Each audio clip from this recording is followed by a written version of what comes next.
ಮತ್ತೇನು ಬೇಡ ಅನಿಸುತ್ತದೆ ಅಲ್ಲವೇ? ನೋಡಿ ರಮೇಶ್, ನೀವು ಸಾಹಿತ್ಯದಲ್ಲಿ ಆಸಕ್ತಿ ಇದ್ದವರು ಏನಾದರೂ ಹೋಲಿಸಿಕೊಂಡು ಮಾತಾಡ್ತೀನಿ. ಅದೇ ಅಲ್ವೇ ಈ ವರ್ಷ ನಿಮ್ಮ ವಿದ್ಯಾಭ್ಯಾಸ ಮುಗಿತು. ಈ ಬೆಂಗಳೂರು ಪಟ್ಟಣ ನಿಮಗೆ ಅಪರೂಪ ಆಗುವುದಲ್ಲವೇ? ರಾಧಾ, ನನ್ನ ಬಗ್ಗೆ ನೀನು ಅನ್ಯತ ತಪ್ಪು ಕಲಿಯಬೇಡ. ನನ್ನ ಓದು ಮುಗಿದರೂ ನನ್ನ ಕಾರ್ಯ ಸಾಧನೆ ಇನ್ನೂ ಮುಗಿದಿಲ್ಲ. ಇಂದು ಈ ಕುಟುಂಬದಲ್ಲಿ ಏಕೋ ಒಂದು ತರ ನಿರುತ್ಸಾಹ ಎಂದು ಕಂಡುಬಿಡುತ್ತೇನೆ. ಏಕೆ ಬೇಜಾರವೇ? ನೋಡಿ ರಮೇಶ್, ಈ ರೀತಿ ಮಾತಲ್ಲಿ ಮಾಡಿ ಹಾಕಿ ನನ್ನನ್ನು ಸುತ್ತಾಡಬೇಡಿ. ನನಗಂತೂ ಈ ರೀತಿ ನೀವು ಮಾತಾಡೋದು ತುಂಬಾ ಇಷ್ಟ ಆಗಲ್ಲ. ಯಾಕಂದ್ರೆ ಈ ರೀತಿ ಎಷ್ಟು ದಿವಸ ಅಂತ ಈ ಕಾಲ ರಾತ್ರಿ ಯಾರಾದ್ರೂ ನೋಡೋರು ಏನಂತ ತಿಳ್ಕೊಳ್ತಾರೆ ಗೊತ್ತಾ? ಆದರೆ ಏನು ಮಾಡಲಿ, ನನ್ನ ನಿನ್ನ ಮದುವೆ ಆದ ವಿಷಯ ಒಮ್ಮೆಲೆ ತಿಳಿಸಿದರೆ ಪಾಪ ಅವರಿಬ್ಬರು ನೊಂದುಕೊಳ್ಳುತ್ತಾರೆ. ನನ್ನ ಮೇಲಿನ ವಿಶ್ವಾಸವನ್ನೇ ಕಳೆದುಕೊಳ್ಳುತ್ತಾರೆ. ಏಕೆಂದರೆ ನಮ್ಮ ಅಣ್ಣನ ಹೃದಯ ಹೂವಿನಂಥದು. ಹೃದಯದ ಮೇಲೆ ಕಲ್ಲಿನಂತ ಮಾತು ಬಿದ್ದರೆ ಸಹಿಸಿಕೊಳ್ಳುವ ಶಕ್ತಿ ಇಲ್ಲ. ಅಂದ್ರೆ ನೀವೊಬ್ಬರೇ ನನ್ನನ್ನು ಈ ಶಹರದಲ್ಲಿ ಬಿಟ್ಟು ನೀವು ಒಬ್ಬರಿಗೆ ಹೋಗ್ತೀರಿ? ನೋಡಿ, ನೀವು ಅಣ್ಣನವರು ತುಂಬಾ ಒಳ್ಳೆಯವರು ಅಂತ ಹೇಳ್ತೀರಿ.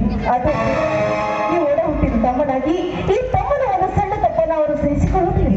ದಯವಿಟ್ಟು ಇಬ್ಬರು ಕೂಡಿಯೇ ಹೋಗೋಣ, ಮತ್ತೆ ಏನಾಗುತ್ತೆ ನೋಡೋಣ.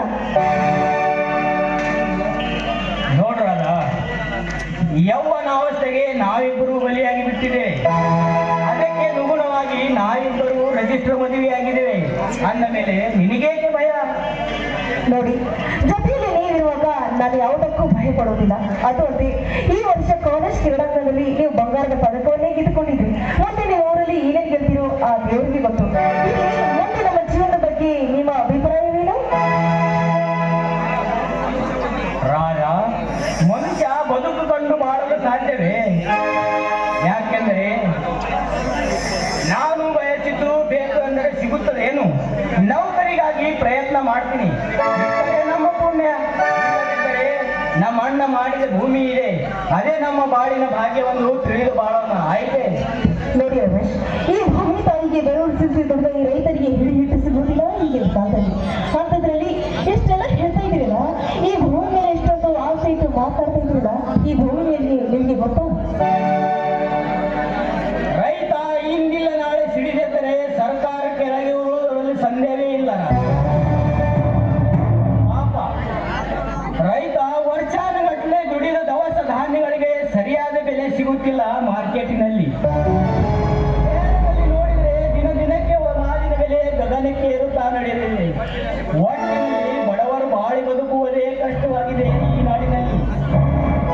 ನೋಡಿ ರಮೇಶ್, ನನಗಂತೂ ಈ ಬೆಂಗಳೂರು ಪಟ್ಟಣ ತುಂಬಾ ಬೇಜಾರಾಗಿ ಬಿಟ್ಟಿದೆ. ಅದಕ್ಕೆ ಎಲ್ಲಾದ್ರೂ 4 ದಿವಸ ಪಿಕ್ನಿಕ್ಗೆ ಹೋಗೋಣವೇ? ಏನಂತೀರಾ?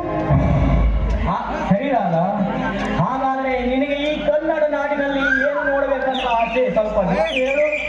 ನನಗ ನೋಡಿ, ಆ ಶ್ರೀಕೃಷ್ಣ ದೇವರಾಯ ಆಳಿ ಹೋದ ಆ ವಿಜಯನಗರ ಸಾಮ್ರಾಜ್ಯವಾದ ಹಾಳು ಹಂಪೆ ನೋಡಬೇಕೆಂಬ ಆಸೆ. ನನ್ನನ್ನು ಕರ್ಕೊಂಡು ಹೋಗ್ತೀರಲ್ಲ? ಒಳ್ಳೆಯ ಸ್ಥಳವನ್ನೇ ಆರಿಸಿಕೊಂಡಿದೆ. ಗೋವಾ ಗೋವಾ ಬೇಡ, ಇಲ್ಲೇ ಹಾಕೊಂಡು ತೋರಿಸ್ತೀರಲ್ಲ? ಹಾ ಆಯ್ತು. ಮತ್ತೆ ಎಷ್ಟು ಹೇಳ್ಕೊಡ್ತೀರಲ್ಲ, ಟೆನ್ಷನ್ ತಗೊಳಕತ್ತೀರಿ. 2 ದಿವಸ ಇಲ್ಲೇ ಇರ್ತೀನಿ, ಟೆನ್ಷನ್ ತಗೋಬೇಡ್ರಿ. ನಿಂದ್ರೆ ಚೆನ್ನಾಗಿದ್ರೆ 2 ದಿವಸ ಒಟ್ಟು ನಮಗೆ ಟೆನ್ಷನ್ ಕೊಟ್ಟು ಹೋಗ್ಬಿಡಕ್ಕೆ ನಾವು ಏನ್ ಮಾಡೋಣ?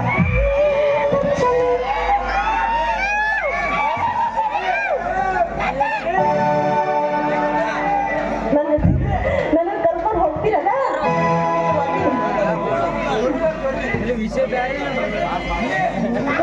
ಮೊದಲೇ ಹೆದರ್ಕೊಂಡು ಬರ್ತಾರೆ, ಅದ್ರಾಗ ನೀವು ಒಂದು ಗಿಫ್ಟ್ ಸಿಗಲಿಲ್ಲ ಅಂತ ಹೇಳಿ.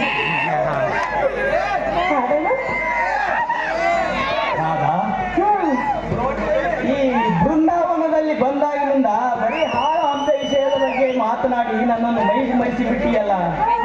ಒಂದು ವಿಷಯದ ಬಗ್ಗೆ ಸ್ವಲ್ಪ ಮೈ ಮರೆಸಬಾರದೇ? ಒಟ್ಟಲ್ಲಿ ಪ್ರೇಮದಲ್ಲಿ ತೇಲಾಡೋಣ ಅಂತ ಹೇಳ್ತಾ ಇದ್ದಾರೆ.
ಇಲ್ಲಿ ಬಂದು ಬಹಳ ಗೊತ್ತಾಯ್ತು, ನಾವಿನ್ನು ಹೊರಡೋಣ. ಬೇಡ ಬೇಡ ಅನುರಾಗ ಚೆಲ್ಲಿದ